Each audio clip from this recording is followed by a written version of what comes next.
Bismillah wa salatu wa salam ala rasulillah. Nous est-il permis d'utiliser une eau dans laquelle un animal a déposé sa salive? C'est ce que nous allons voir dans ce cours-là, Inch'Allah.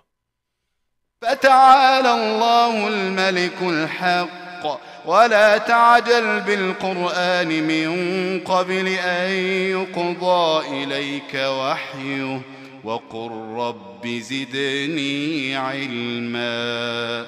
Si un animal dépose sa salive dans un récipient contenant de l'eau, et que cet animal-là fait partie des animaux dont il nous a été permis de consommer la viande, telle que la chèvre, le mouton, la vache, etc. Dans ce cas-là, on pourra utiliser cette eau-là. Par contre, si cet animal-là fait partie des animaux dont il nous a été interdit de consommer leur viande, telle que le lion, le loup, etc., il faut savoir que dans ce cas-là, il y a une divergence. Certains savants le permettent et d'autres l'interdisent. Donc dans ce cas-là, le mieux sera de l'éviter, de sortir de cette ambiguïté, et surtout si nous possédons une eau qui n'a pas été souillée. Quant au chien, il faut savoir qu'il y a un hadith de Nabi sallallahu alayhi wa sallam où qui nous dit que si un chien, dépose sa salive dans un récipient, il faudra verser le contenu et laver ce récipient-là, 7 fois, l'une d'entre elles avec du turab.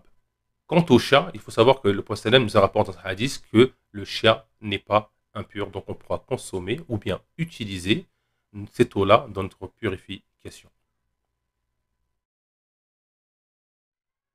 Question du jour, n'est-il permis d'utiliser un récipient qui a été utilisé par un non-musulman quand il se nourrissait? Il a utilisé ce récipient-là pour se nourrir. Est-ce que nous avons le droit d'utiliser ce récipient-là tout en sachant qu'il utilise des choses qui nous sont interdites de consommer? Laissez vos réponses dans les commentaires et on répondra au prochain cours, Inch'Allah. Assalamu alaikum wa rahmatullah wa barakatuh.